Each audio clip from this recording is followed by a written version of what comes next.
Olá, pessoal! Sejam todos muito bem-vindos ao nosso canal. Hoje vamos mergulhar de cabeça no capítulo 2 da Carta aos Hebreus. É um capítulo incrível, cheio de advertências sérias e ao mesmo tempo de um conforto profundo sobre a obra de Jesus. Fiquem comigo porque há muita coisa rica para descobrirmos juntos. Vamos começar com os primeiros 4 versículos, que trazem um alerta muito sério. O primeiro de 5 que encontramos ao longo desta carta. O autor nos diz: por esta razão importa que nos apeguemos com mais firmeza às verdades ouvidas, para que delas jamais nos desviemos. Pense nisso. A imagem aqui é de um barco que, se não estiver bem ancorado, começa a se afastar lentamente, sem que a gente perceba, levado pela correnteza. A verdade que ouvimos é o Evangelho, a mensagem sobre quem Cristo é, o Deus-homem, e o que Ele fez por nós. O autor faz uma comparação poderosa. Ele lembra que a lei, que foi entregue por meio de anjos no Monte Sinai, era firme. Desobedecer àquela lei trazia um castigo justo e certo. Ninguém escapava. Aí vem a pergunta que ecoa até hoje: como escaparemos nós, se negligenciarmos tão grande salvação? A lógica é clara. Se desrespeitar a revelação menor, a lei, tinha consequências sérias. Imagine ignorar a revelação maior, a salvação trazida pelo próprio Filho de Deus. Essa salvação não é uma história qualquer. Foi anunciada primeiro pelo Senhor Jesus e depois confirmada pelos apóstolos, as testemunhas oculares que andaram com ele. E não parou por aí. O próprio Deus deu testemunho com sinais, prodígios, milagres e com a distribuição dos dons do Espírito Santo. É uma mensagem autenticada pelo céu. Portanto, a negligência aqui não é uma pequena falha, é desprezar o maior ato de amor e poder da história. Agora, o capítulo muda de tom e começa a nos mostrar a beleza da obra de Cristo, continuando o tema da sua superioridade sobre os anjos. O versículo 5 é chave. Pois não foi a anjos que sujeitou o mundo que há de vir, sobre o qual estamos falando. O futuro, o mundo restaurado, não está sob o comando dos anjos, mas de alguém muito superior. Para provar isso, o autor cita o Salmo 8. Que é o homem que dele te lembres, ou o filho do homem que o visites? Fizeste-o por um pouco menor que os anjos, de glória e de honra o coroaste. Esse salmo fala da posição de dignidade que Deus deu à humanidade para governar sobre a criação. Mas nós olhamos ao redor e vemos que isso não é uma realidade completa. O pecado estragou tudo. Não vemos a humanidade reinando em perfeita harmonia. E é aí que entra a revelação fantástica do versículo 9. Vemos, todavia, aquele que foi feito menor que os anjos, Jesus. Por um tempo, Jesus se tornou humano, menor que os anjos.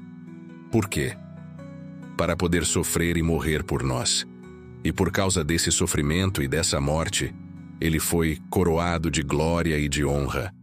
Jesus, em sua humanidade perfeita, é o início do cumprimento daquele propósito original de Deus para o homem. Ele é o nosso precursor, o nosso campeão. O texto continua explicando que era apropriado que Deus fizesse isso. Jesus, o autor da salvação, foi aperfeiçoado através do sofrimento. Não que ele fosse imperfeito em caráter, mas o sofrimento o qualificou completamente para a sua missão de nos salvar, de se tornar o nosso sumo sacerdote perfeito. Ele estava sendo preparado para liderar muitos filhos à glória. E quem são esses filhos? Somos nós os que cremos. E a conexão entre nós e ele é tão profunda que o texto diz que tanto o que santifica Jesus, como os que são santificados nós, todos vêm de um só. Temos a mesma origem, a mesma natureza humana que ele assumiu. Por isso, ele não se envergonha de nos chamar de irmãos. Isso é maravilhoso. Ele se identifica conosco de forma tão íntima.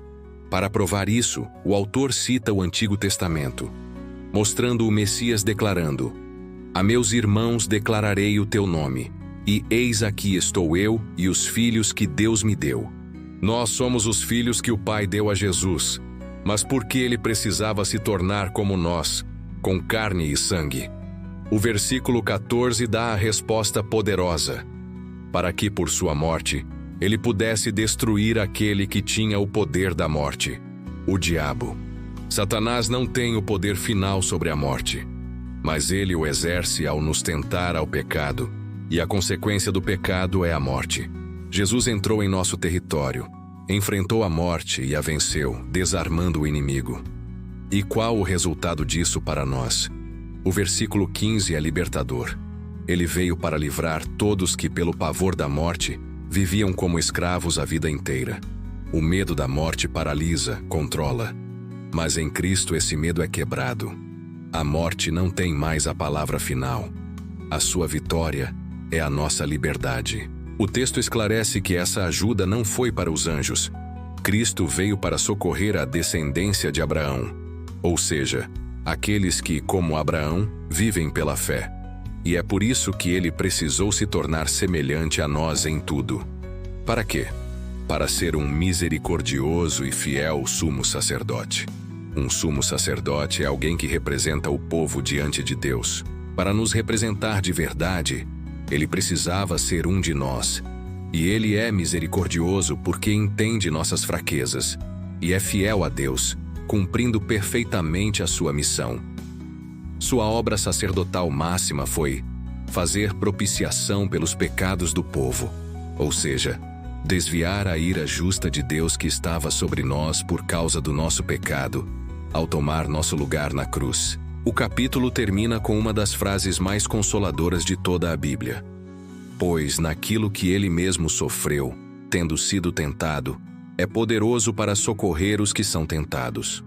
Jesus não é um salvador distante e indiferente. Ele conhece a pressão da tentação. Ele sentiu a dor do sofrimento humano, mas sem nunca pecar. E porque ele passou por tudo isso, ele não só entende o que você está passando, mas tem todo o poder e compaixão para te ajudar no meio da sua luta.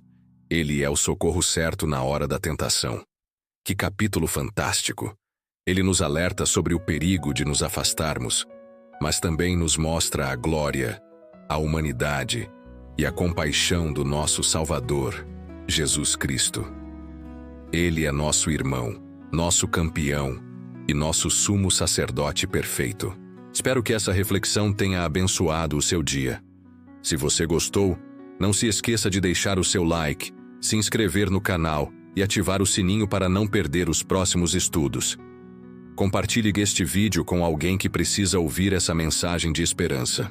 Muito obrigado pela companhia e até a próxima.